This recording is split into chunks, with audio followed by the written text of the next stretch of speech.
Boa tarde a todas e todos, sejam mais uma vez bem-vindos. Nós vamos dar início à mesa Formação e Ensino de Epidemiologia nos cursos de graduação, né? É um tema extremamente importante, também desafiador, que é o início, é o primeiro contato, né, de muitos graduandos com a epidemiologia.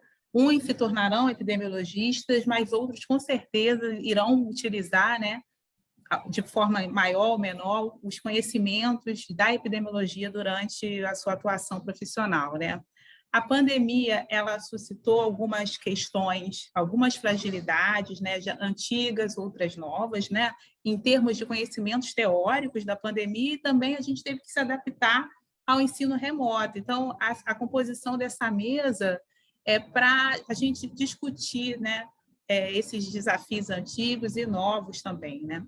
Então, a dinâmica vai ser o seguinte, né? Cada palestrante vai ter 15 minutos de apresentação. Ao final, a gente vai ter 30 minutos para debate. Então, o chat ele vai ficar aberto, né, para comentários, para dúvidas e perguntas que a gente vai responder ao final. Então, para começar a nossa mesa, né, eu vou convidar a professora Sandra.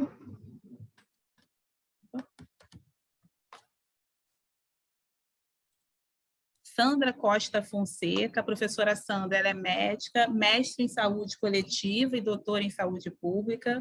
Ela foi chefe, né, do Departamento de Epidemiologia e Bioestatística do Instituto de Saúde Coletiva da UF e atualmente ela é professora associada da Universidade Federal Fluminense e compõe um núcleo de apoio ao ensino da Faculdade de Medicina. A professora Sandra vai palestrar o seguinte tema, né? O que profissionais de saúde precisam ou deveriam aprender de epidemiologia nos cursos de graduação da área de saúde. Pode começar, Sandra. Obrigada. Obrigada, Amanda, pela apresentação. Boa tarde para todo mundo. Como a Amanda disse, é um tema bem desafiador. Eu não sei, eu estava com a cabeça quando eu aceitei esse desafio. Então, vamos lá, né? Então, a pergunta, o que profissionais de saúde precisam, deveriam aprender durante a graduação. Primeiro, eu fui buscar inspiração lá atrás, né, no plano diretor para o desenvolvimento de epidemiologia no Brasil, que basicamente definia duas vertentes, né? A formação em epidemiologia para os serviços de saúde e a formação em epidemiologia para a pesquisa e o ensino. Ou seja, buscava formar epidemiologistas. Só que a nossa pergunta agora muda um pouquinho o contexto, né? Os cursos da área da saúde, cada um, né, com a sua especialidade, eles vão formar, né, profissionais de enfermagem, profissionais da medicina, da biomedicina, da nutrição, então, eles não vão formar epidemiologistas. Mas a gente espera, né, que sejam formados profissionais de saúde com determinadas competências em epidemiologia. E aí eu fui me inspirar nas diretrizes curriculares nacionais. Só que aí eu, né, justamente porque é um desafio, eu resolvi inverter a pergunta. Ao invés de o que os profissionais de saúde deveriam aprender, eu resolvi perguntar, né, o que os profissionais de saúde estão aprendendo de epidemiologia nos cursos de graduação da área da saúde. E aí eu vou me desculpar, como o tempo é curto, eu fiz um recorte.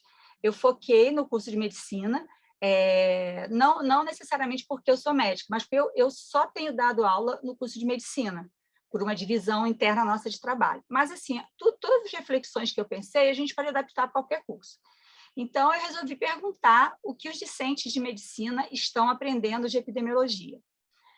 Olhando, né? Então, como eu falei, olhando as diretrizes curriculares, existe essa proposta nas diretrizes de medicina, as mais novas são de 2014, e lendo, né, todo o texto, existe essa proposta de formar médicos e médicas, né, com competências em epidemiologia. No item que diz respeito ao currículo, a diretriz é bem clara, né, que os conteúdos do currículo devem estar pautados, né, na realidade epidemiológica. Dos 8 blocos curriculares, tem um bloco que nos diz muito respeito, né, que é a compreensão de determinantes sociais, comportamentais, ecológicos, no nível individual e coletivo do processo de saúde e doença. Bom, será que estamos todos seguindo as diretrizes, né? Será que os discentes da medicina, no caso, né, estão aprendendo, o que eles estão aprendendo. E aí eu fiz o seguinte, eu fiz uma pesquisa não sistemática, né, mas tentei ser abrangente, na estrutura curricular de alguns cursos de medicina. E aí eu priorizei as universidades públicas, de preferências federais, pelo menos uma de cada estado. Então, eu consegui, e também de acordo com o que eu consegui acessar, né? A gente pensa que vai ser fácil, nem todo site disponibiliza, né, a estrutura curricular, as ementas. Eu consegui ver isso de mais ou menos 30 cursos. Não vou nominar os cursos aqui, só deixar claro que foi predominantemente Universidade Federal, poucas estaduais. E aí eu procurei, né, dei Ctrl F e procurei se existia, né, disciplina de epidemiologia e como é que ela estava organizada, né, os objetivos, a ementa. Bom, e aí eu descobri algumas coisas. A mediana de carga horária em que a disciplina de epidemiologia é ministrada atualmente nos cursos de medicina é de 75 horas, mínimo de 30 horas e máximo de 240 horas. E 60% dos cursos é apenas uma disciplina ao longo, né, de todo o currículo. Nos outros cursos, ela é dividida em 2 ou 3 disciplinas. O período do curso em que a epidemiologia é mais ministrada é o terceiro período, mais da metade. E depois, quinto período e quarto. Mesmo quando a disciplina, né, o conteúdo de epidemia é dividido em mais de um período, predomina o terceiro período. Esse nome de epidemiologia é usado em metade ou mais um pouquinho dos cursos. Então, é claramente apresentado como a disciplina de epidemiologia. Nos outros, tem uma diversidade de nomes, muitas ligadas à metodologia da pesquisa, iniciação à pesquisa, mas quando você vai ver a ementa, o que aparece é epidemiologia. Medicina baseada em evidência, saúde coletiva, ações de saúde, já mostrando, né, uma certa intenção de integração. Qual é a bibliografia básica de epidemiologia usada nos nossos cursos de medicina? Olhei mais os livros texto, né? E aí são os nossos, né, velhos conhecidos, botei aqui em ordem alfabética. A distribuição, dá até para fazer um estudo sobre isso, né? O que o Nordeste e o Norte preferem, o que o Sudeste e o Sul preferem, Centro-Oeste fica ali no meio, mas são esses os livros nacionais, né? Naomar, Maurício Barreto, Medronho, Maurício Pereira e a Roqueirol. De literatura internacional, o livro da OMS, né? Bonita, o Fletcher e o Gordes, que são mais da epidemiologia analítica, né? Bem entre aspas. E uma referência que aparece muito é o Guia de Vigilância. E aí é engraçado que, assim, sem atualizar, né? Porque algumas dessas estruturas são de anos atrás, né? Então, é uma coisa para a gente também ficar atento. Bom, e aí eu fui olhar as ementas, né, o programa, e aí o que eu percebi? Na verdade, a gente poderia arrumar, eu me permiti fazer essa arrumação aqui, né? Tem um pouco a ver com aquela proposta lá do primeiro slide, né, do plano diretor. Tem algumas disciplinas que formariam mais no sentido da aplicabilidade direta nos serviços de saúde, outras, né, que tenderiam mais para pesquisa e ensino, inclusive, às vezes, as disciplinas já se chamam assim, né? E aí eu consegui, eu apontei aqui em números os temas mais frequentes nas ementas. Então, assim, vigilância epidemiológica campeoníssima. Foi até uma surpresa para mim. Em 50% das ementas estava presente esse conteúdo. Depois, indicadores de saúde, e ambos, né, com cerca de 1/3, sistemas de informação em saúde, fiquei bem satisfeita com isso, e testes diagnósticos que eu coloquei aqui num limbo, né, porque eu acho que ele pode estar nessas duas vertentes. Desses temas aqui, que, na verdade, eles são muito interligados, né, eles apareceram assim, no máximo em 10%, mas é que os nomes se sobrepõem, né? Então, causalidade, leitura crítica de artigo científico, pesquisa epidemiológica, os nomes, né, dos delineamentos mais usados em epidemia, ou a denominação desenhos de estudos, e medicina baseada em evidências. Bom, aí eu voltei para a pergunta, né, que eu deveria responder, que é o que os discentes de medicina deveriam aprender de epidemiologia. Na verdade, se a gente pensar, né, que depois ele vai exercer a medicina, né, na prática médica, o que vai ser necessário, eu acho que, pelo menos eu pergunto isso, né, para os alunos e alunas, o imaginário deles são essas figurinhas aqui, né? Eles se imaginam sempre com o estetoscópio pendurado no pescoço, né, atendendo um paciente individual, ou então muitos já revelam que o sonho é cortar, né, ver sangue. E o nosso trabalho, né, qual é? Qual é o grande objetivo da epidemiologia? É trazer, né, para o contexto da prática médica ou da prática de qualquer profissional de saúde, a importância da abordagem populacional, né? Então, aqui, né, uma foto de uma sala de vacinação, que eu acho que é um tema, né, que tem tudo a ver com a epidemiologia, e um gráfico aqui, por acaso, de dengue, mas, né, poderia ser de qualquer outro agravo, e a gente quer que eles entendam que essas duas abordagens elas estão interligadas. E o médico pode se formar só vendo abordagem individual? Pode, mas ele vai ser um médico deficitário, vamos dizer assim. Bom, aí eu vou agora expressar, né, baseado no que eu vi dos cursos todos, né, baseado em algumas reflexões. Assim, eu dou aula há 15 anos lá na UF, então, assim, de conversar também com os alunos, né? A UF tem uma coisa bacana, existe uma conferência curricular, onde os alunos dão uma devolução para a gente de como eles estão, né, vendo o currículo, o que eles consideram que está sendo efetivo para a formação deles. E aí, o que eu acho que deve ser mantido disso tudo que a gente viu? Eu acho que aqueles 3 temas, né, que foram super bem votados, eu acho que eles são realmente importantes, né? A gente tem que falar da vigilância, né? O profissional de saúde, e aí médico, enfermagem,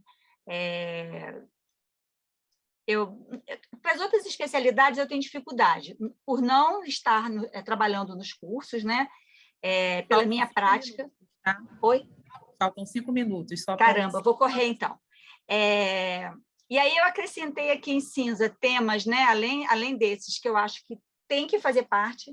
Eu acho que a discussão sobre vacina, cobertura vacinal, né, toda a dinâmica da imunização, acho que tem que ser um tema da epidemiologia. E ligado à questão da informação em saúde e declaração de óbito, eu acho importantíssimo que isso seja abordado no contexto da epidemiologia. Na abordagem individual, acho que deve manter aqueles temas todos e destacar, né, o que a gente espera que o aluno no futuro use, né, que ele saiba trabalhar com a eficácia, né, dos medicamentos, com a ideia da sobrevida, com o score de risco e saber interpretar e utilizar os testes diagnósticos. Então, isso aqui fecharia, né, fazendo sempre a conexão, abordagem individual e populacional, e aí eu acrescentei essa seta aqui ao longo de todo esse aprendizado, que eu acho que é nosso dever, né, trazer a discussão das iniquidades. Não é possível falar de epidemiologia no ensino de qualquer graduação de saúde sem estar trazendo essa temática. Então, eu acho que cabe a qualquer profissional de saúde, mas cabe, eu acho que a epidemiologia trazer essa discussão. Perspectivas e desafios, vou só listar e a gente pode depois pensar no debate. Acho que a gente precisa ouvir, né, os discentes e tentar sensibilizá-los da importância dessas duas abordagens, deixar claro, né, o que a gente está falando tem a ver com a saúde coletiva, aprender a integrar com outras disciplinas, não só a outras da saúde coletiva, mas as disciplinas clínicas. Eu acho que isso é produtivo para a formação do aluno.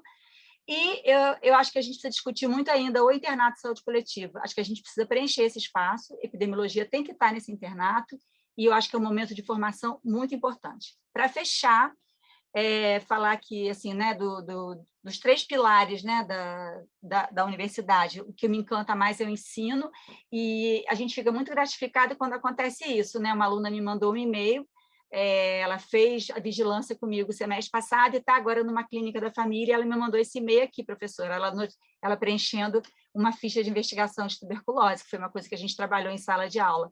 Então, isso aqui, para mim, né, é uma resposta bem bacana de que é possível, né, a gente ensinar a epidemia e ajudar a formação dos profissionais de saúde. Obrigada.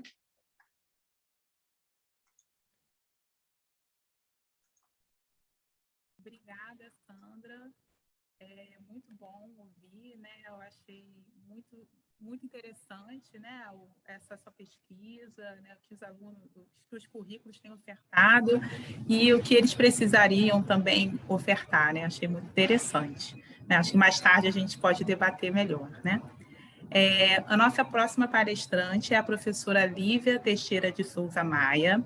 A Lívia é fonoaudióloga, doutora em saúde pública, professora adjunta e coordenadora do curso de graduação em saúde coletiva da Universidade Federal de Pernambuco e compõe o colegiado gestor do Fórum de Graduação em Saúde Coletiva da Abrasco.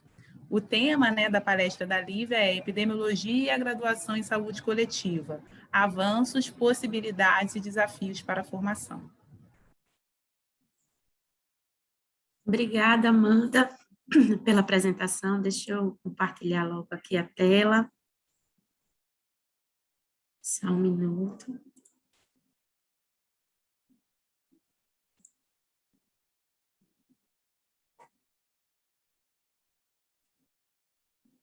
Só um minuto.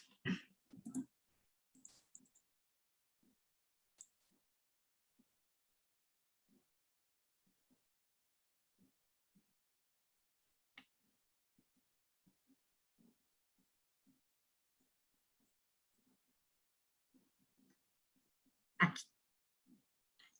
Digam aí se abriu.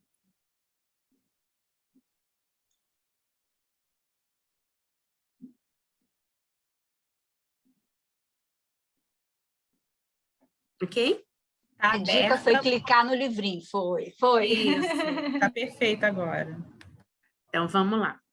Então, boa tarde a todos, todas. Primeiro dizer da honra e da alegria de estar compartilhando esse espaço com vocês.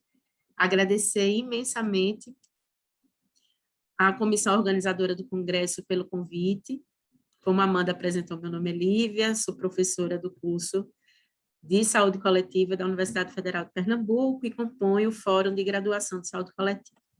Então, a minha missão é um pouco essa, de dialogar com vocês sobre o ensino da epidemiologia na graduação em saúde coletiva. Então, falo a partir desse lugar, que é da graduação, do Fórum de Graduação, e o que eu apresento é um consolidado um pouco do que vem sendo discutido no âmbito do Fórum. A graduação em saúde coletiva tem 13 anos de sua existência, ela inicia lá em 2008, né, fruto de um amplo debate, inclusive capitaneado pela Abrasco, nessa ideia de antecipar a formação em saúde coletiva, antecipar a formação de sanitarista enquanto uma estratégia para o fortalecimento do SUS. Hoje, somos 22 cursos no país, 17, né, com a denominação de saúde coletiva e outros, né, saúde pública, gestão em saúde coletiva, e já formamos, já entregamos ao país mais de 2.800 egressos durante esse percurso de sua implantação. Também nós conseguimos aprovar, né, muito por meio dos debates do Fórum de Graduação da Abrasco, dessa mobilização, aprovado pelo Conselho Nacional de Saúde, as diretrizes curriculares nacionais para o ensino dos cursos de graduação em saúde coletiva, porém, ainda aguardando a homologação pelo MEC desde 2017. Nessas diretrizes, as diretrizes já estabelecem e reconhecem que o ensino em saúde coletiva se dá a partir do reconhecimento dessas 3 sub-áreas da saúde coletiva: epidemiologia, ciências sociais e humanas, política, planejamento e gestão. E quando se trata de epidemiologia, ela traz algumas recomendações de conteúdos que são epidemiologia, usos e aplicações no desenvolvimento dos serviços e da atenção permanente à saúde, saúde ambiental, análise de situação e vigilâncias em saúde. Para esse espaço, para esse momento, nós fizemos, por meio do fórum, um levantamento dos cursos de graduação. Esse levantamento foi feito por meio de formulário, além da análise dos projetos político-pedagógicos dos cursos, muito na perspectiva de compreender o que trazem os projetos pedagógicos, qual a perspectiva, né, dessa formação sob o olhar do discente, do aluno, e as considerações gerais sobre o ensino. Então, dos 22, temos informações de 16 cursos, e eu vou trazer uma síntese aqui, um breve consolidado desses resultados. As diretrizes curriculares estabelecem que os cursos de graduação precisam ter 3.200 horas. A grande parte dos cursos atendem a essa média, mas a gente ainda tem curso com 2.700 horas e curso com mais de 4.000 horas. Aí a gente fez uma análise dessa carga horária total dos cursos, quanto é destinado ao ensino de epidemiologia e vigilância, em média, 370 horas do total dos cursos, chegando no mínimo a 180 e no máximo a 748. O que é que isso representa, né? De carga horária do total dos cursos, a gente tem uma média de 11% da carga horária total dos cursos destinada ao ensino da epidemiologia, com mínimo, né, alguns cursos aí com 5% apenas, e chegando ao máximo 18%. Dessas disciplinas destinadas ao ensino da epidemiologia, os conteúdos da epidemiologia, a gente olhou também quais tinham conteúdo prático. Então, em média, apenas 33% dessas disciplinas tinham carga horária prática. Alguns cursos, salvo engano, eram 4 ou 5 cursos, não tinha nenhuma carga horária prática, e alguns cursos, todas as disciplinas tinham carga horária prática. Analisamos também a inserção da epidemiologia e da vigilância no ensino, que foi o que eu já trouxe, na pesquisa, na extensão e no estágio curricular, no estágio obrigatório. A pesquisa é o que tem mais abrangência, né, nos cursos, 56% dos cursos realizam pesquisa na área de epidemiologia, extensão 50%, e estágio obrigatório, a epidemiologia está em torno de 38% dos cursos que garantem as práticas de estágio obrigatório na área de epidemiologia ou vigilância, né, o que nos parece ser baixo ainda, considerando a relevância da área para a formação do sanitarista. Analisamos também alguns dos conteúdos presentes no ensino, nas ementas dos cursos, das disciplinas. Vigilância em saúde é um conteúdo mais consolidado. A grande parte dos cursos tem conteúdo de vigilância, tipos de estudos epidemiológicos, sistemas de informação, epidemiologia descritiva, as medidas de associação, os conceitos de epidemiologia e promoção da saúde. E onde é que a gente tem menos abordagem, né? O que é que a gente tem de menos conteúdo? Priorização em saúde, os critérios de priorização, o que nos parece um aparente, né, um problema, uma aparente contradição, visto que, fundamentalmente, a gente fala o tempo todo na graduação, que a epidemiologia ela tem como um papel importante apoiar a tomada de decisão, e aí a gente discute pouco como priorizar problema em saúde. A gente tem também discussões ainda que precisam ser mais aprofundadas nos cursos, como desigualdade em saúde, determinação social, território, e eu queria destacar essa integração da epidemiologia com as subáreas, política, planejamento e gestão e ciências sociais e humanas, que parece, né, também aqui nos conteúdos, como conteúdos que precisam ser melhor aprofundados. Nós fizemos uma discussão também com os cursos, e todos eles, né, na sua grande maioria, que todos reconhecem que os conteúdos dessas disciplinas são indispensáveis na formação do sanitarista, mas que despertam o interesse dos alunos, que tem uma questão a ser melhorada aí, que é nas abordagens pedagógicas que visem, né, a aplicabilidade desses conteúdos e, sobretudo, nessa integração dos conteúdos. Algumas reflexões sobre o ensino da epidemiologia, né, queria trazer aqui com base em tudo isso que os cursos apresentaram e também na vivência enquanto docente e coordenadora de curso, né? Então, a incorporação do ensino na epidemiologia e da vigilância na graduação, então, a gente tem, de fato, essa incorporação, porém, com a necessidade de ampliação de carga horária e conteúdos. Alguns cursos têm visto como estratégia de ampliar essa carga horária na oferta de componentes eletivos e optativos para disciplinas mais específicas, como análise de séries temporais, análise de desigualdade, análise espacial em saúde e outras.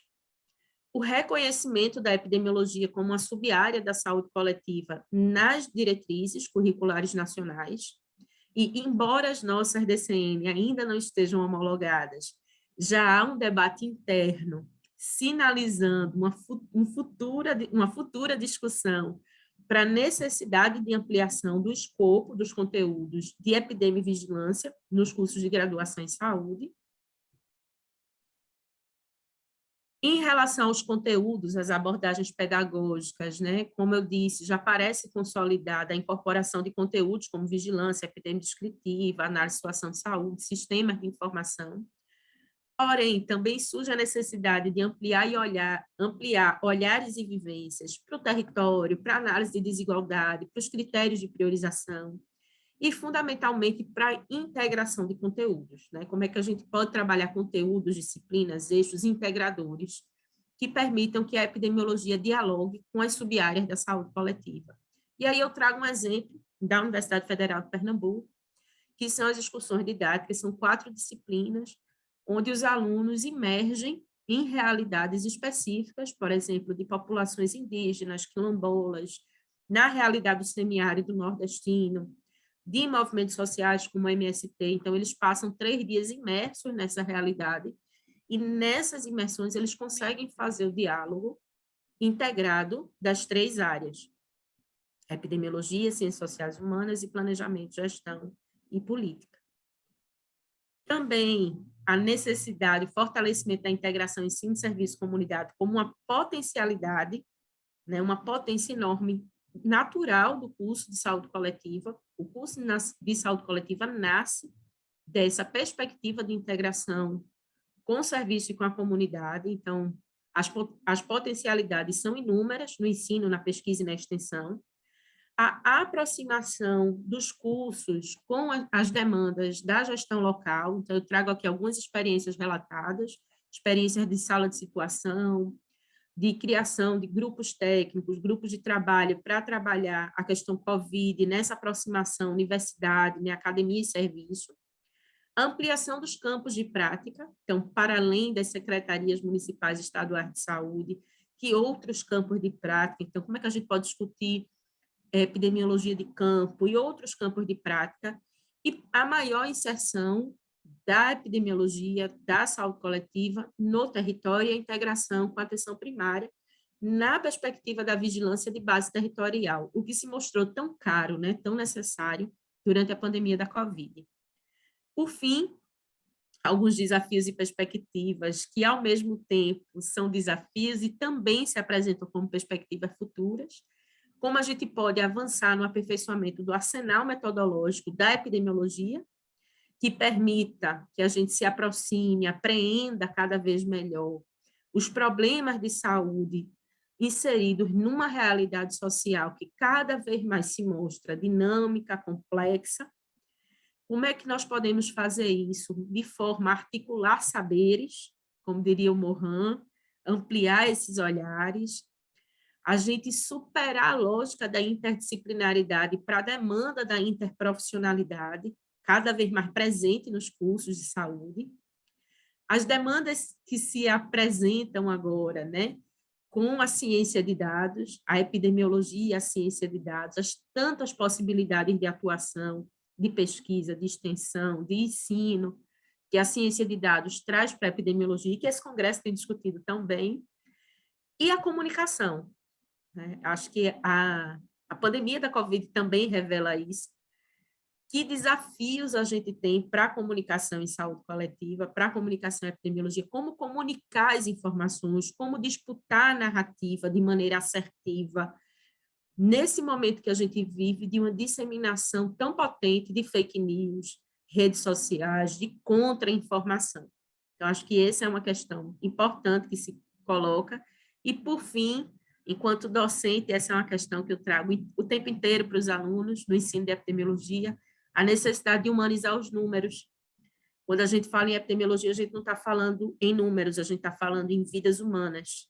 São 613 mil brasileiros que morreram da Covid, são 613 mil histórias, rostos, afetos, que se perderam nesse país. Né? Então, a gente precisa humanizar os números Acho que essa é uma reflexão importante para a epidemiologia. E, por fim, agradecer a Abrasco, a comissão organizadora, ao grupo, né? A Amanda está aqui representando esse grupo, ao fórum, aos coordenadores de curso que permitiram que a gente pudesse fazer esse consolidado, e ao meu curso, a Universidade Federal de Pernambuco, que me permite, né, ser cada dia docente dessa área tão amada, né, na qual gera tanto afeto por nós, e ao grupo de pesquisa que tem trabalhado com essa temática.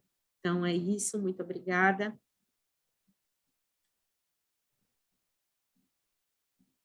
Obrigada, Lívia, pela sua apresentação. Acho que suscitou diversas questões aqui em mim, né? Em especial que eu sou docente também e coordeno um curso de saúde coletiva, né?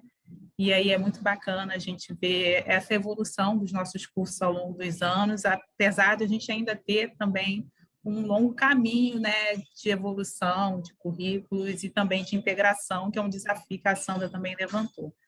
Mas vamos deixar para o debate também mais questões, né? Então, passando, né, para o nosso próximo palestrante, é o professor Ricardo Kuchenberg. Ele é médico, mestre e doutor em epidemiologia, professor de epidemiologia da Faculdade de Medicina e do Programa de Pós-Graduação em Epidemiologia da Universidade Federal do Rio Grande do Sul, e ele tem como linha de investigação os processos de aprendizagem em epidemiologia. E o tema do professor Ricardo é uma pergunta, né? É possível aprender epidemiologia? Legal. Boa tarde, Amanda. Boa tarde, demais colegas docentes. Muito obrigado pela oportunidade de conversar com vocês. Eu só estou subindo aqui minha apresentação.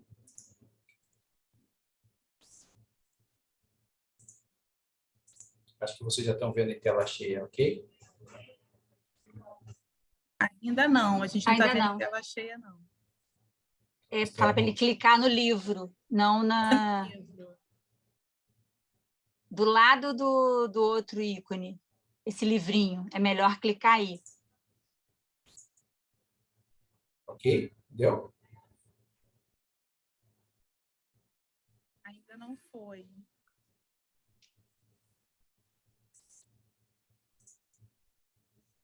E agora? Bem, não. Normalmente, eu não sei, no Meet funciona também. Eu vou em apresentações de slides.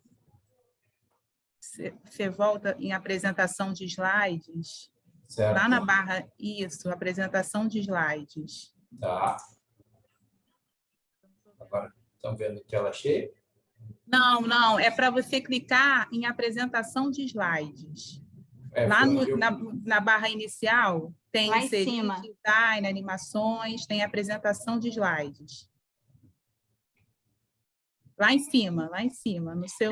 Então, eu não vi ele clicar no livrinho. Ele podia, eu não sei se ele clicou ali também. Vai em apresentação de slides, isso. Melhor. Nessa parte aqui de... Isso, clica aí nesse apresentação de slides.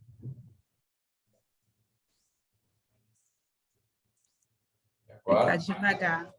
Aí apresentar, porque eu não estou conseguindo enxergar a sua tela, mas é uma única janela, para uma única janela.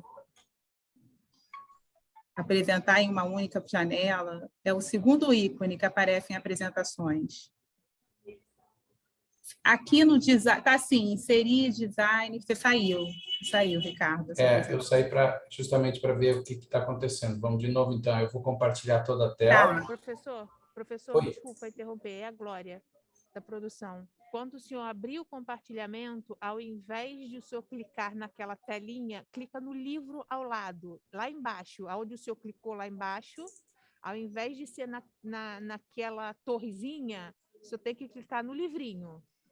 Foi quando a gente fez o teste, tá ok? Vocês estão vendo agora? Não, o senhor ainda não compartilhou a tela.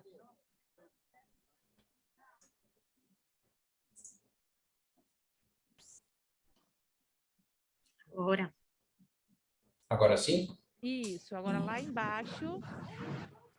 já foi. Já foi.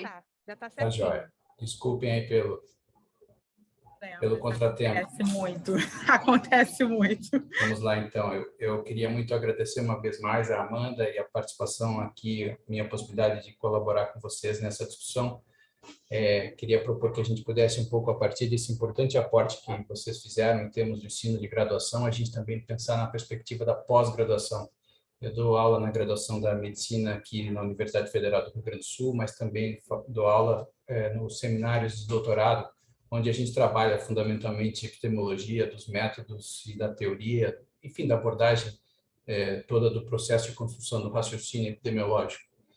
Nada menos do que pensar um pouco sobre essa perspectiva, né? Se é possível, então, aprender epidemiologia. Então, eu tenho uma chance bacana de ver os alunos na graduação da medicina e, eventualmente, em outros cursos, mas forte da minha experiência é na graduação de médicos. Então, aspectos quanto à vigilância, sistema de informação, indicadores, enfim, mas também convidar vocês aqui um pouco para refletir sobre a perspectiva da pós-graduação. E aí eu já convido a responder essa pergunta, né? Responder se é possível aprender epidemiologia não é exatamente uma tarefa lá muito fácil, né? Nesses 1,5 séculos de desenvolvimento da epidemiologia, paradoxalmente, são muito poucas as evidências que sustentam estratégias de avaliação da efetividade de aprendizado em epidemiologia. Alguns estudos olham da perspectiva do processo em si, outros olham do ponto de vista do impacto que poderia haver de formação na graduação e pós-graduação, programas, por exemplo, de epidemiologia de campo, mas ainda efetivamente, paradoxalmente, não é possível responder se é possível aprender epidemiologia. Então, aqui vai o primeiro spoiler, né? De certa forma, no sentido de talvez o caráter pragmático da epidemiologia, centrado em intervenções para populações, fez com que, por diferentes razões, nós não nos ocupássemos disso. E aí o resultado é que a gente ainda hoje ensina epidemiologia na graduação e na pós-graduação de uma maneira extremamente tradicional, de uma maneira muito factual. E isso tem desdobramentos bastante interessantes, se a gente puder olhar um pouquinho sobre isso. Não deixa de ser um paradoxo, porque a gente, como epidemiologia, tem a pretensão de, como uma disciplina, escrutinar as evidências científicas e as intervenções feitas em saúde coletiva nas mais diferentes áreas, mas efetivamente não temos evidência que sustentem efetivo ensinar e, sobretudo, aprender epidemiologia. Então, por isso, essa provocação para a gente pensar um pouquinho sobre essa perspectiva, ok? Dando sequência, eu tenho um delay aqui, vocês me desculpem.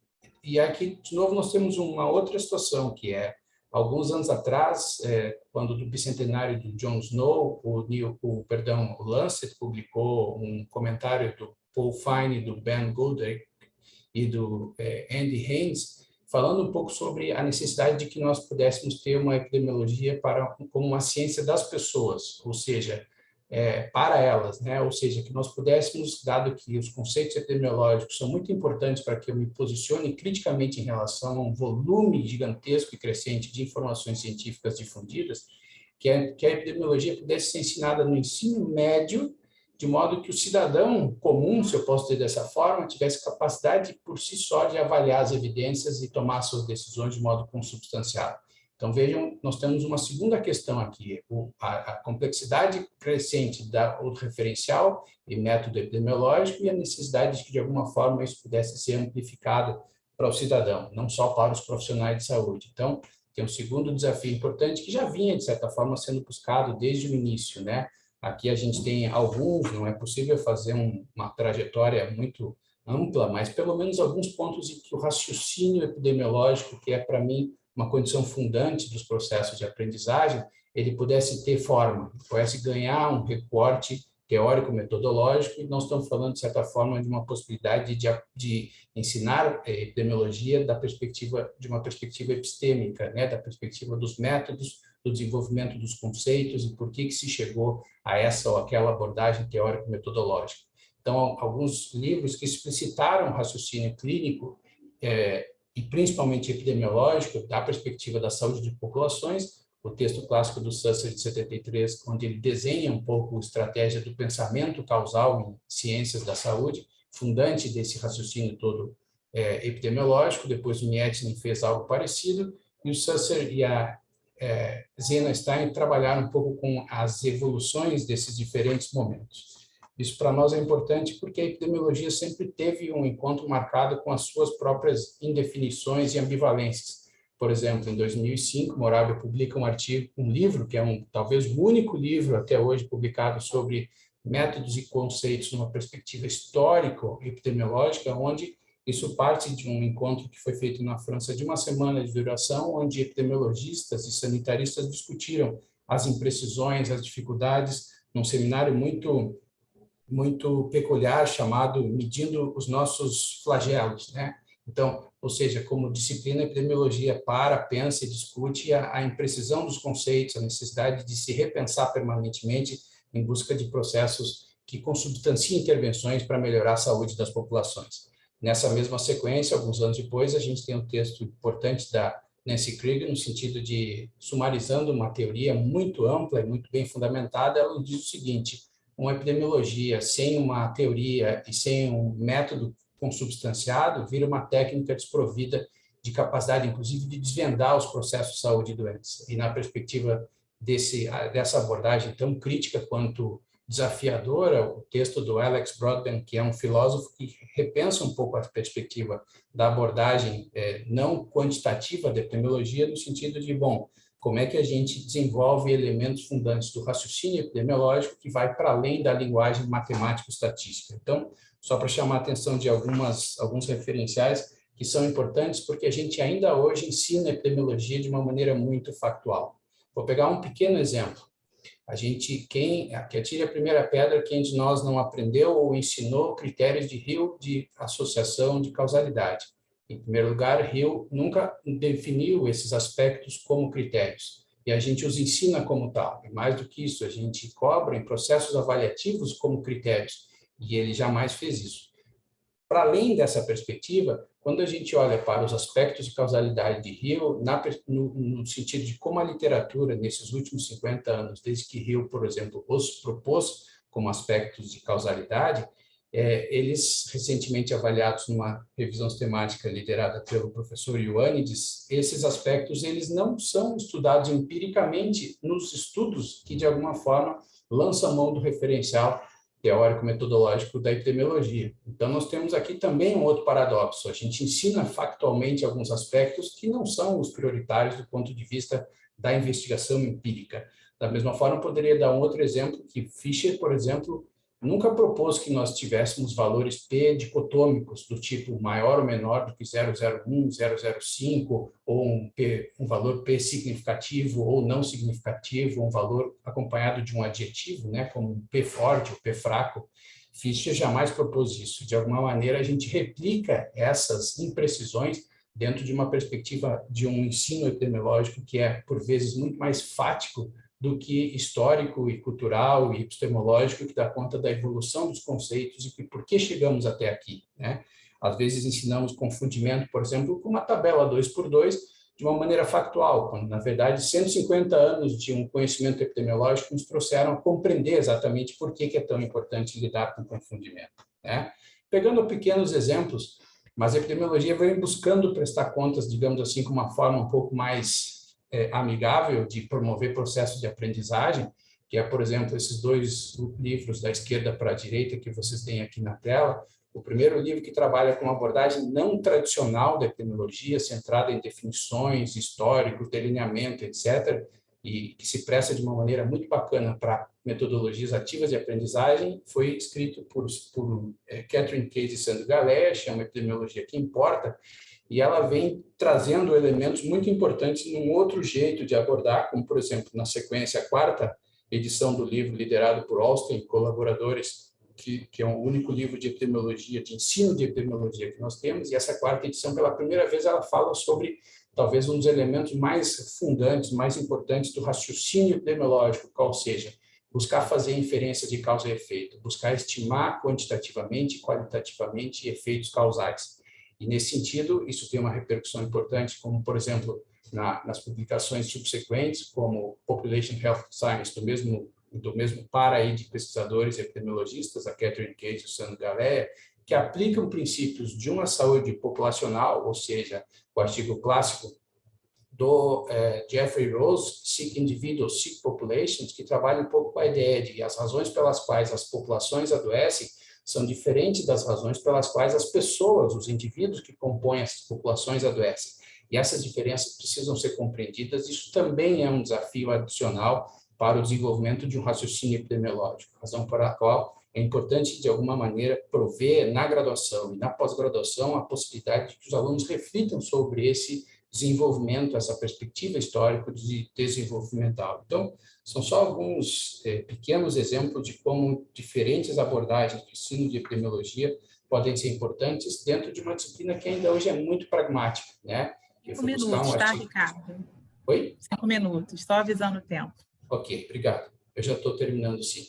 Eu fui lá buscar em alguns referenciais, por exemplo, o Armênia publicou há uns anos atrás no International Journal of Epidemiology, no American Journal, 3 elementos, né? A epidemiologia é uma disciplina muito centrada na solução de problemas. Então, ele disse, é algo baseado na ciência da informação. Segundo, opera a partir de ambientes e sistemas complexos. E terceiro, não é só uma disciplina científica, mas um campo de práticas profissionais. A gente pode revisitar isso da perspectiva dos processos de aprendizagem, frente a desafios que as colegas que me antecederam, inclusive, trouxeram para o debate, né? Por exemplo, no contexto de data science, de dados maciços, né, massivamente analisados, melhor dizendo, o aporte da inferência causal está fazendo uma falta enorme. De novo, a epidemiologia pode trazer elementos muito importantes nisso. Toda a ideia de que os processos de aprendizagem na complexidade, eles dependem de temáticas transversais e, fundamentalmente, da triangulação de métodos que podem ser capazes de potencializar estratégias de aprendizado e desenvolvimento do raciocínio aplicado a esse referencial teórico-metodológico. E, por último, se estamos diante de uma disciplina prática, como de certa forma também foi já dito pelas colegas, é preciso pensar que os disparadores desses processos de aprendizagem sejam justamente a partir de situações práticas, né? Então, só para a gente entender um pouco uma tendência muito recente, que é na segunda metade do século XXI, ou seja, de 2010 para cá, há livros que têm cada vez mais abordado na ideia de métodos gráficos, diagramas causais, estratégias que explicitam como uma linguagem adicional à ciência de dados, adicional à inferência causal, que a gente utilizar métodos contrafactuais e de desfechos potenciais. Então, vocês têm aqui vários livros que foram publicados todos de 2015, 16, 17 para cá, que sustentam essa ideia de que talvez a inferência causal seja um dos aspectos mais importantes do raciocínio epidemiológico e, por sua vez, é uma dimensão fundante dos processos de aprendizagem para efetivamente aprendermos epidemiologia e aplicá-la, que é o mais importante. E, por último, não menos importante, uma pequena menção à publicação nossa, local. Temos vários autores que já trabalham no Brasil com epidemiologia de campo, epidemiologia acadêmica, enfim, mais recentemente lançado no nosso congresso aqui, o livro do professor Moura da Silva, exatamente dentro dessa ideia de processos inferenciais causais e a verdadeira explicitação de uma outra linguagem que muito possivelmente nos auxilie muito a gerar evidências que dão conta de, sim, é possível aprender epidemiologia.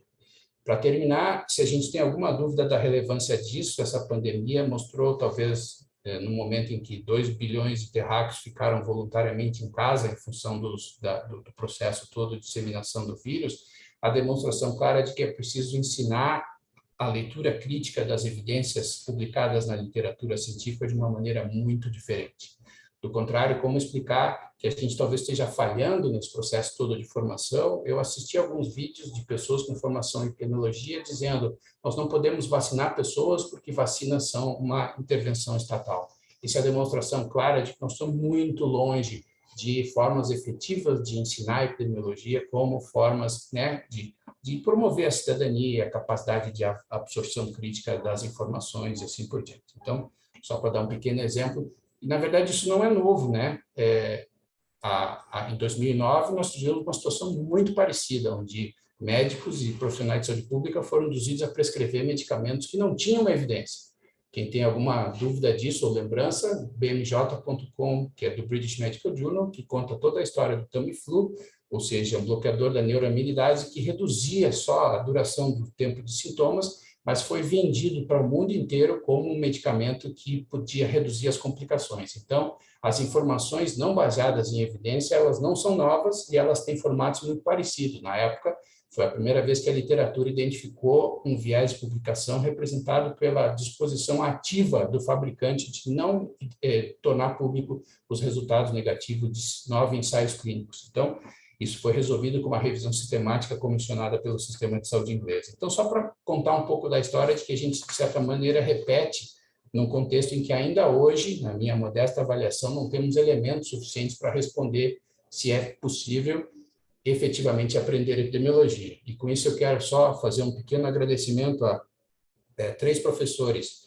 professor Rodrigo Reis, professora Daniela Knau e Álvaro Vigo. Esses 3 professores e eu temos trabalhado, sobretudo nos seminários avançados aí do doutorado, dentro dessa perspectiva histórico-desenvolvimental e por que não dizer epistêmica, epistemológica, da epidemiologia como uma forma de buscar reunir subsídios para responder, quem sabe, a perspectiva de que talvez seja possível aprender epidemiologia. Muito obrigado. Obrigada, Ricardo. Muito boa essa apresentação, né? Acho que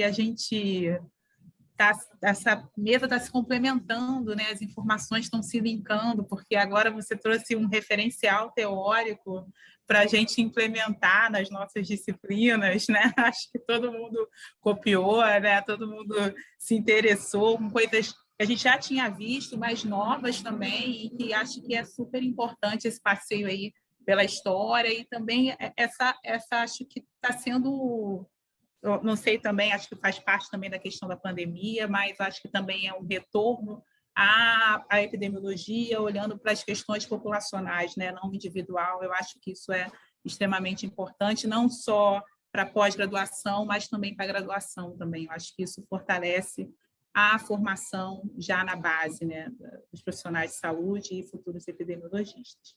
A gente pode deixar mais para o debate, né? Então, passando para a nossa próxima palestrante, é a professora Bernadette de Souza Porto. Ela é pedagoga, mestre e doutora em educação, professora associada na Faculdade de Educação da Universidade Federal do Ceará, Departamento de Teoria e Prática do Ensino e do Programa de Pós-Graduação em Educação, e líder do grupo de pesquisa Formação de Professores do CNPq. Então, o tema da Bernadette é uma pergunta também. Ainda é tempo de aprender? Desafios didáticos do ensino remoto emergencial. Obrigada. Boa tarde a todos, a todas. Antes de mais nada, agradecer o convite que a Larissa Fortunato me fez, a confiança que ela expressou nesse convite, e a Amanda especialmente, né? Pela confiança. A Sandra começou a falar, né, se perguntando por que ela tinha aceitado, né, participar dessa mesa, e imagina, se a Sandra se pergunta isso, imaginem quantas vezes, né, eu já me perguntei sobre o que é que eu estou fazendo aqui, né, e vou usar aí de um pernambucano, em referência também a Lívia, né? O coração dos aflitos, né, pipoca dentro do peito, e eu acho que eu estou aqui, né, para chamar a atenção para questões que nos dizem respeito de um modo mais genérico, né? Diria, pegando aí um gancho na fala do Ricardo, mas epistemológico.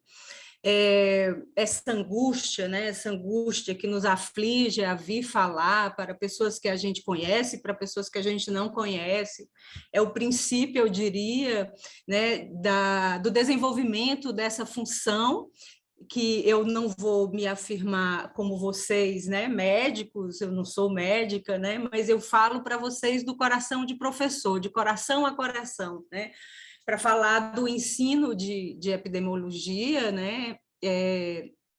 Antes de mais nada, eu quero chamar a atenção que ser médico não significa poder ser professor de medicina, né? Existem saberes que estão além da aprendizagem da ciência e do desenvolvimento da ciência, que nos permitem comunitariamente desenvolver a função de professores. Como professores, acima de tudo, somos os defensores da humanidade, né? Então, essa epidemiologia, que eu entendo muito pouco em termos científicos e técnicos, eu começo dizendo assim, a epidemiologia é nossa, né? E porque ela é nossa, ela é função de todos os docentes lidar, né, com as questões que se tornam emergenciais, seja numa pandemia ou não, né, naquilo que diz respeito à própria origem da medicina, a origem da educação e a origem do que a gente chama de humano histórico, né?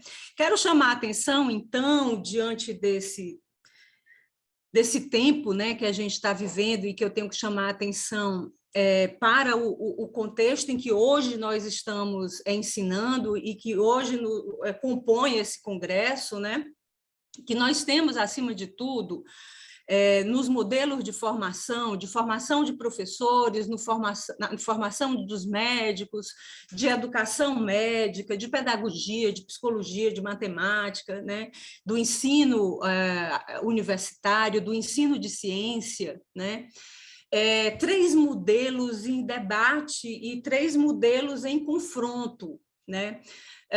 Modelo do mercado, da lógica do sistema capitalista, o modelo do governo, o modelo do Estado e o modelo do bem comum. Eu, particularmente, estou aqui em defesa dessa universidade autônoma, democrática e que defende o bem comum. E sei que esse projeto está em confronto com outros projetos de ciência e com outros projetos de universidade, com outros projetos, então, de formações de médicos, de formações de fonoaudiólogos, de psicólogos, de professores, né? E é preciso que a gente, no ensino tome essas questões nas mãos, porque dessas questões nós vamos poder pensar melhor no nosso papel como professores, aqueles que lidam diariamente, diferente dos médicos, né, e dos profissionais de saúde, com as questões do ensino e que lidam, então, com esse embaralhar, né, de elementos que vão desde a diretividade que aparecem nos objetivos, aos conteúdos que são escolhidos, às metodologias, às nossas relações com os estudantes e ao modo como a gente avalia.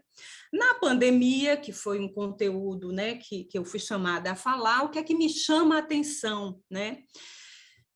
A pandemia, ela imediatamente, essa pandemia, né, da Covid-19, ela imediatamente nos conclamaria, né, no modelo de universidade, de formação de professores, de formação de médicos, né, de educação médica, a repensar imediatamente currículo, qual é o ensino que eu devo trabalhar numa emergência, didática, como é que eu devo trabalhar numa emergência, e de como eu avalio que as pessoas aprenderam. Esse é um primeiro problema, né, revelado para a didática, que é a área que eu estudo, em relação ao que nós estamos vivendo há quase 2 anos. A primeira coisa é assustadora, né, é que nós não temos um currículo emergencial. Então, a gente carrega uma carga de formação enorme das diretrizes, não é emergência, sabe? Eu imagino a gente numa guerra, se ia dar tempo carregar isso tudo para salvar as pessoas, né, que foram bombardeadas aí pela pandemia. Não dá conta, né? E em termos de didática, eu tenho que quem está se formando em medicina agora, imediatamente, há 2 anos, ela precisa de um outro ensino para dar conta de ir imediatamente, né, para esse front, por exemplo, do atendimento à Covid, né, aos doentes, aos pacientes da Covid, etc., etc., e da avaliação, como é que a gente avalia que as pessoas aprenderam no ensino remoto, que é emergencial. Essa característica do emergencial, né, diz para a gente coisas que geralmente não são ditas no contexto da formação, nem da formação dos médicos, nem na formação dos professores, nem dos psicólogos, etc., né? Primeira coisa, né, da educação na pandemia, esse esforço coletivo, né? Então, esse esforço coletivo, essa crise sanitária nos possibilita pensar melhor na necessidade de um esforço coletivo para descobrirmos o que é a adaptação do trabalho pedagógico. E a sociedade brasileira, ela não fez isso, ela não teve tempo de fazer isso, e quando ela teve tempo, ela só pensa em voltar para o presencial ou fazer ensino híbrido e chamam de novo normal, né? Particularmente, aquilo que me mobiliza, né, na educação na pandemia, e foi a época que eu acho que eu trabalhei mais na minha vida, né, é um compromisso de, em sendo professora durante uma pandemia, não causar um sofrimento maior aos estudantes e a mim mesma. E a terceira questão, que ela é bastante emblemática, né, como é que a gente vai aproveitar do espaço gerado, né, pelas tecnologias digitais, como espaço de comunicação e de democratização do conhecimento, sem que a gente se sinta excluído do nosso modo de comunicação e de democratização, aquele que a gente consolidou ao longo da história da humanidade, que a gente não pode perder. E essa é uma queixa de muitos professores, né, porque eles acham que indo para o remoto perde, então a gente não pode perder. Então, como é que eu descubro que as tecnologias digitais, assim como a epidemiologia, assim como a medicina, assim como a pedagogia, são nossas, né? Isso tudo é nosso, então não preciso deixar de ser quem eu sou, né? Abandonar os princípios que eu desenvolvo no meu trabalho, porque eu encontrei a única forma de comunicação possível, né, no contexto remoto emergencial. A maior parte das coisas que eu aprendi, que eu vejo consolidadas na área da didática sobre a educação na pandemia, eu acho que a gente aprende com vocês, com os profissionais da saúde, né? A principal é a ética da ação. Observem, imediatamente as pessoas da saúde tiveram que lidar com algo que não sabiam nem o que era, né? E atenderam, receberam, acolheram, trataram do jeito que sabiam, o tratamento mudou ao longo de 2 anos, vem a vacina, a descoberta, a ciência na sua agilidade, etc., etc., né? No contexto de professores, né, e aí como categoria ampla da sociedade, veja, a gente não age assim, isso me chama a atenção, né? Nós professores, esperamos a pandemia chegar, ela foi anunciada no contexto da China, em novembro a gente ouvia, né? E dezembro a gente sabia, janeiro, e a gente ficou esperando, é como se viesse um tsunami, e ao invés da gente aproveitar novembro, dezembro, janeiro, fevereiro e março, para encontrar o emergencial do ensino, a gente continuou na artificialidade dos nossos currículos, né? Esperando o tsunami, é como se a gente fosse para a beira da praia no anúncio do tsunami, vamos ver o mar secar, vamos ver, né, o oceano vir, e a gente não tem essa ética da ação que vocês desenvolvem na interprofissionalidade aí de vocês no atendimento, né, à saúde. Isso tudo nos chama a atenção para uma dificuldade que nós que ensinamos, né, a formação, a dificuldade de aprender com o inusitado, de aprender com o novo. E aí isso é uma coisa que chama muita atenção da didática, porque, veja, não há sentido nenhum em estudante nenhum aprender epidemiologia na sua construção histórica passada, se não for para lidar, para dar conta de epidemiologias que vão surgir e que não foram estudadas no passado. Então, a gente lida com a formação de todos os profissionais hoje, inclusive os médicos, né, para um futuro, para um mundo que nós provavelmente não vamos viver, né? Provavelmente, aquilo que eles vão... Eu não tenho como prever, em profissão nenhuma, quais são as problemáticas, né, que os profissionais vão lidar. E aí, então, é uma formação... o professor Ricardo tocou numa questão que eu acho essencial. Eu tenho que aprender... eu tenho que aprender a pensar como médica, eu tenho que aprender a pensar com a epidemiologia. E as informações, nesse sentido, elas se tornam auxiliares, secundárias, né? Então, o que a gente vive hoje, né, final do mês de novembro, a gente está esperando o passado, e isso Todo mundo está esperando o passado, né? Isso causa um problema estrutural, né, do ensino e de toda a perspectiva de formação, né, e de construção da cidadania. Nós todos somos professores de cidadania, nós não podemos esquecer disso.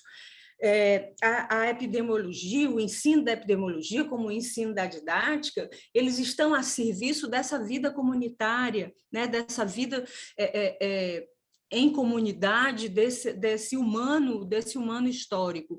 E aí, né, é importantíssimo a inversão da epistemologia do ensino, né? Então, o professor Ricardo falou numa inversão e eu vou falar noutra, né? A gente vai estudar para resolver problemas ou para aprender sistemas? O ensino tradicional, ele nos convida a só aprender sistemas que já foram construídos e consolidados, né? Então, a lógica do ensino é muito diferente da lógica da ciência. E quanto mais a gente aproximar a lógica da ciência, a lógica do ensino, mais a gente vai aprender a errar, mais a gente vai aprender a entender que o conhecimento ele é o começo da história da formação dos médicos e não o fim. Então, eu estou fechando, tá, Amanda? Mas, assim, você ensina, quando você ensina, né, o conhecimento é o fim da conversa, aquilo que vem consolidado na história é o fim do processo, porque prestem bem atenção, é muito interessante a gente poder partir desse conhecimento. Por quê? Para receber o mundo novo, as novas questões e aquilo que é inusitado, né, das novas gerações ou do mundo novo. Agora, quem eu acho que lida com epidemiologia está com o mundo novo nas mãos, né? Então, a gente vai invertendo a epistemologia, né, e perguntando, né, é o que eu preciso ensinar ou o que eles precisam aprender? E é o que eles precisam aprender para consumo de serem médicos ou é porque o que eles precisam aprender para a responsabilidade perante toda essa civilização e inclusão no processo civilizatório, né? Então, essas são, de antemão, nesses 15 minutos, né, as questões da didática para o ensino remoto, tá? E aí, nesse momento, a gente tem muito que aprender com as novas gerações, né? E em termos de currículo, eu vou fechar a minha fala, né, para respeitar o tempo, mas, assim, vocês nunca questionaram o ensino por competências que vem nas diretrizes, né? O ensino das competências, ele não tem nada a ver com a lógica do bem comum, né? Ele tem a ver com a lógica do mercado, com o neoliberalismo e com tudo que o neoliberalismo traz, inclusive essas pandemias que a gente está avistando que vão acontecer por essa pretensa informação, né, de que nós somos maiores, nós não somos o meio ambiente, né, e por isso a gente não se educa para o meio ambiente. Então, o processo de discussão do ensino remoto é um processo da gente se refazer permanentemente e lidar, então, com todos os elementos do ensino. Para o novo, não para o passado nos interessa e o passado nos embasa, né? Nos embasa fortemente como sinalização do que somos capazes de fazer, mas não posso reduzir a história futura à história do passado. Então, a maior provocação que eu acho que a gente pode fazer é assim: essa história é o começo do encontro dessas novas gerações com a epidemiologia, ou você chega nessa história de modo consolidado e esquece do principal, que é o que eles vão pensar, né, para esse mundo que nós não vamos viver, o que é que eles vão levar de pensamento quando estiverem sozinhos na atuação profissional. É isso, muito obrigada.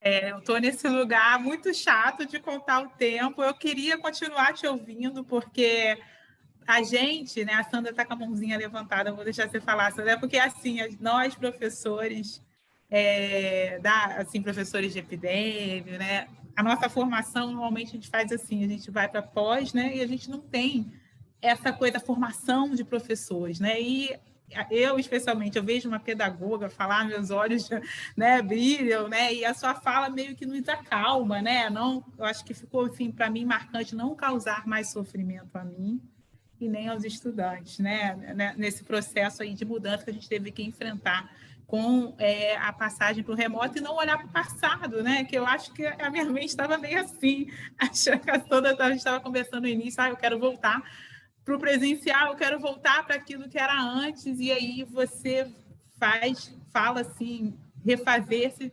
permanentemente, né? Eu acho que isso resume bem, né, esse nosso momento. Pode falar, Sandra, está uma levantada. Não, eu quero falar, eu não me acalmei, não. Eu, como disse a Lívia ali... Eu fiquei mais calma. Eu só me inquietei, eu estou encantada com a sua fala, Bernadette. Você falou, e eu então, o que eu vim fazer aqui? Você veio iluminar aqui a nossa mesa com desafios, com reflexões. Eu sempre defendi o ensino por competência, o que você falou agora me abalou profundamente. Eu vou refletir por isso vários dias. Vou te pedir referência bibliográfica, eu quero pensar muito nisso, para não ficar repetindo coisas, como você falou, né? Repetindo um passado cristalizado. A gente fala tanto disso, né? Não vamos cristalizar as coisas. Desculpa, gente, me empolguei. Deixa a plateia fazer pergunta, foi mal. Não, que isso, a gente está aberto para o debate, Sandra. Se você quer finalizar, você quer falar? Não, tá bom. Tá bom. Então, olha só, eu vou fazer o seguinte, tem 4 perguntas da plateia. Então, eu vou fazer as perguntas, tá bom? E aí a gente pode retornar para um debate interno, se não tiver mais perguntas. A primeira pergunta é do Gerson Marinho, da FRJ. Excelentes apresentações nesta mesa. Fiquei curioso se, em algum dos estudos apresentados, houve a preocupação em coletar informações sobre os docentes. Quem ensina epidemiologia? Com uma carga horária pequena, muitas vezes é uma disciplina ensinada por generalistas. Acho que essa pergunta vai para a Sandra e para a Lívia. Essa informação não aparece em todas as ementas, né? em todos os projetos pedagógicos que eu olhei. Dos cursos que eu conheço, são epidemiologistas que dão essa disciplina, pessoas com formação. E alguns cursos que eu não conhecia, eles até disponibilizavam a formação dos professores. Em geral, é formação em epidemiologia, assim, de diferentes áreas, né, da graduação. É uma área assim, né, bem diversa, né? Isso é uma coisa bacana da epidemia, tem realmente muitos saberes, mas as pessoas têm formação em epidemia, sim.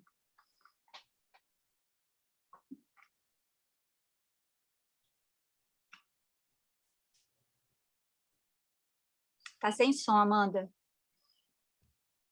Sem som? Agora voltou. Tá, não, Lívia. Obrigada, tá, Sandra? Lívia. Não, eu acho que a professora Sandra respondeu a esse questionamento de maneira muito pertinente. A experiência que a gente tem na graduação é que a maior parte dos docentes envolvidos nas disciplinas de epidemiologia são docentes com formação em epidemiologia. Então, a gente tem essa realidade no curso. Então, acho que, de maneira geral, a gente responde a isso dessa forma, né? Agora tem uma pergunta para você. Fica aí, Lívia. Olá, Lívia, boa tarde. Tenho uma dúvida. É a Cláudia Valesca que fez a pergunta. Foi possível perceber durante o estudo se as outras áreas da vigilância, sanitária, ambiental e saúde do trabalhador, estavam presentes nos cursos de saúde coletiva? Sim, Amanda, sim. A gente não dava para trazer para cá o detalhamento de todas as emendas, né? Mas a gente identifica, quando trabalha com vigilância, principalmente os principais componentes da vigilância epidemiológica, sanitária, ambiental e do trabalhador, elas estão presentes nas emendas dos cursos. O que a gente tem diferenças, isso eu posso antecipar, de abordagem, a gente tem diferenças de abordagem e de carga horária. Então, a gente tem algumas diferenças de abordagem de carga horária, mas os conteúdos, e aí, assim, bem quieta aqui, o que a professora Bernadette trouxe, nessa perspectiva de conteúdo, os conteúdos estão lá. Então, é nesse sentido. Obrigada, Lívia. A próxima pergunta é para o Ricardo, é a Bettine Pinto. Professor Ricardo, muito bom lhe ouvir. Lembro que nos nossos seminários de doutorado tive a oportunidade de comentar sobre minhas angústias de tornar o ensino da epidemiologia atrativo antes para a graduação, agora também na pós-graduação. Que estratégia pode nos sugerir em um mundo cada vez mais digital? Legal, muito obrigado, Amanda, Bettini, prazer poder conversar contigo ainda aqui de modo virtual. Eu acho que a gente pode pensar, por exemplo, o primeiro livro que ensina epidemiologia de uma maneira não convencional, por exemplo, os alunos podem ser convidados a sentar juntos em pequenos grupos, presencialmente ou virtualmente, e se apropriar de como é uma cidade que tem problemas de saúde, que problemas esses cidadãos têm, como a gente entende esses problemas, quais são os padrões de adoecimento, quais são os indicadores, e assim se ensina epidemiologia, sem necessariamente fazer da forma mais tradicional e que, em última instância, afasta os alunos na perspectiva do ensino, o que é o conceito de epidemiologia, quais são os delineamentos, vieses, confundimento, etc., etc. É possível fazer isso. O livro chama-se da Catherine Case e do Sandro Galeia, Epidemiologia que Importa, se eu posso traduzir dessa forma, Epidemiology That Matters, que foi um dos que eu mencionei agora há pouco, e que tem, inclusive, um conjunto de slides no site do livro, que pode ser utilizado, e alguns programas de graduação e de pós-graduação no Brasil já utilizam essa abordagem na graduação. Então, só para citar um exemplo, né? Mas aqui no HC, no Hospital de Clínicas de Porto Alegre, durante o período todo da Covid-19, eles fizeram um estágio, os alunos de graduação, na fase de internato, né, do 9º e 10º semestres para cima, eles fizeram estágios aqui de epidemiologia hospitalar. Então, investigaram surtos, analisaram indicadores, discutiram as evidências, ajudaram a implementar e revisar as evidências. Então, isso são maneiras pelas quais a gente pode trazer de um jeito mais desafiador e mais na direção do que a professora Bernadette sustenta, né? Ou seja, com muita propriedade. Não se trata do que a gente gostaria de ensinar, e sim perceber com eles o que lhes interessa aprender. É para você a próxima pergunta, Ricardo. Denis Rodrigues, da ENSP Fiocruz. Professor Ricardo, pensando que este conhecimento epidemiológico exige uma estrutura teórica mais robusta, digamos assim, o ensino de epidêmio na graduação, principalmente, não seria mais difícil ou demasiadamente desafiador? Muito legal esse ponto do Denis, a quem agradeço muito, mas paradoxalmente não. A grande questão é como a gente ensina na graduação e na pós-graduação, ainda hoje, uma epidemiologia essencialmente factual, ficam lacunas gigantescas que o raciocínio inteligente e jovem e multidinâmico dessas gerações de alunos que nós temos não entende. Então, por exemplo, se os alunos não tiveram o conjunto entre a fisiologia e a patologia, não espere que eles entendam delineamentos. Delineamentos são uma abstração que foi desenhada para a gente fazer inferência de causa e efeito. Então, é possível ensinar epidemiologia de um outro jeito e não necessariamente cobrar deles delineamentos. Quando a gente estabelece processos avaliativos que não dialogam com a realidade dos estudantes, a gente despotencializa enormemente, para não dizer compromete o processo de aprendizado. Então, é só um pequeno exemplo que conceitos, quando o aluno te diz em sala de aula, mas, professor, não faz sentido, preste atenção, porque ele provavelmente, o grupo onde ele está inserido, uma estratégia de TBL ou equivalente, ali vão sair alternativas de ensinar essas mesmas coisas ou de potencializar o processo de aprendizagem dessas mesmas coisas, porém de uma outra maneira diferente, entre pares, enfim. Então, a forma como nós ensinamos epidemiologia está proscrita. Não é possível trabalhar nessa sistemática. Então, e pequenos exemplos, né? Essa situação dos delineamentos, para mim, é clara. Assim, depois, se a gente posterga a ideia de abordar com eles delineamentos de pesquisa, que nós traduzimos para design de pesquisas, que é um pouco mais do que delineamentos, a gente, inclusive, traduz para delineamentos aqui, quando, na verdade, em alguns lugares isso implica não só o recorte teórico-metodológico, mas a coleta dos dados. Então, esse é o conceito mais amplo, e a gente, então, insiste em ser cartesiano. aí a gente, então, dificulta o aprendizado deles. Mas se a gente puder criar outras formas, inclusive de ensinar delineamentos depois que eles já compreenderam o processo de inferência causal, fica muito mais próximo da perspectiva que eles têm. Desculpe, eu poderia ficar uns 3 dias aqui comentando sobre isso, mas talvez vocês não tenham esse tempo. Então, estou só sumarizando aqui alguns pontos. Então, tem uma próxima pergunta para você, Ricardo, e aí depois as outras eu acho que é mais aberta e eu quero fazer uma pergunta para a Bernadette. A gente tem 10 minutos aí para encerrar, acho que vai dar tempo. Eu tinha outras perguntas também, mas eu acho que é da plateia, né, nesse momento. E aí a Cláudia Valesca, ela pergunta assim, seria trabalhar para o senhor, a epidemiologia seria trabalhar com o que conhecemos, sempre aberto para aquilo que não sabemos? Ou seja, sempre dar a possibilidade da dúvida e é este senso crítico não acadêmico estruturado oficialmente que falta? Então, de certa maneira, vai muito nessa direção e essa pandemia nos trouxe centenas de exemplos de como fazer e de como não fazer, né? Por exemplo, se o ensino, se o processo de aprendizagem, me permita ser um pouco mais claro, se o processo de aprendizagem de epidemiologia, como qualquer outra área do conhecimento, passasse preferencialmente por uma dimensão cognitiva, a gente não tinha um debate feito por pessoas com altíssimo nível de escolaridade, uma perspectiva tamanhamente divergente entre o que se pode e o que não se pode fazer em termos de lockdown, vacinas e etc.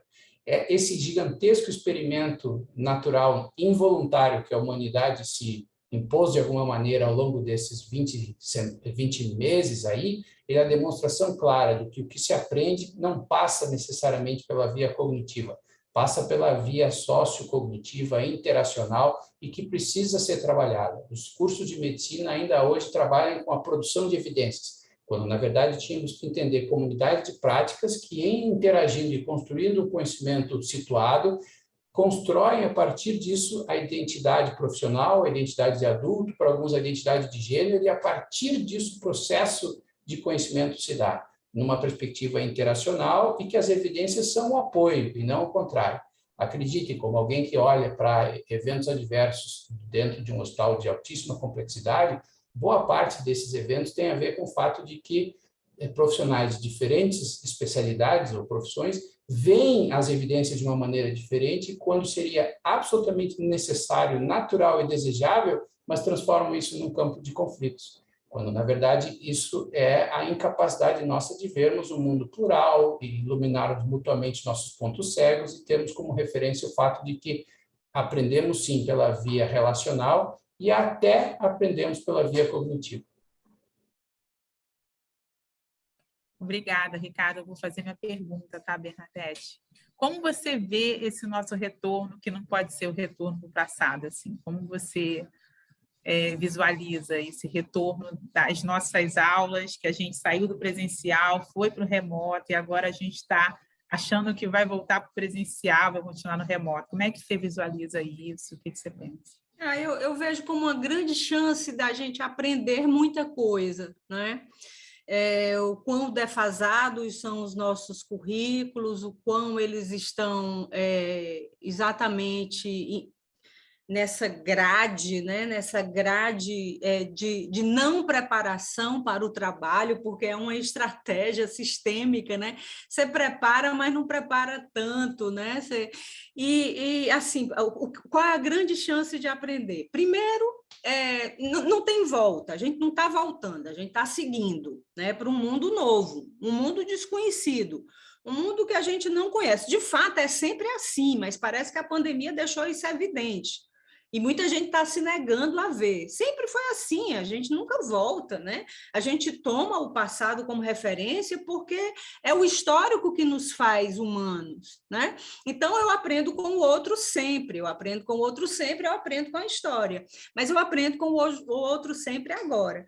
E aí, assim, eu acho que o principal, né, dessa nossa discussão da formação na graduação, seria poder aproximar a epistemologia da ciência, de cada área, né?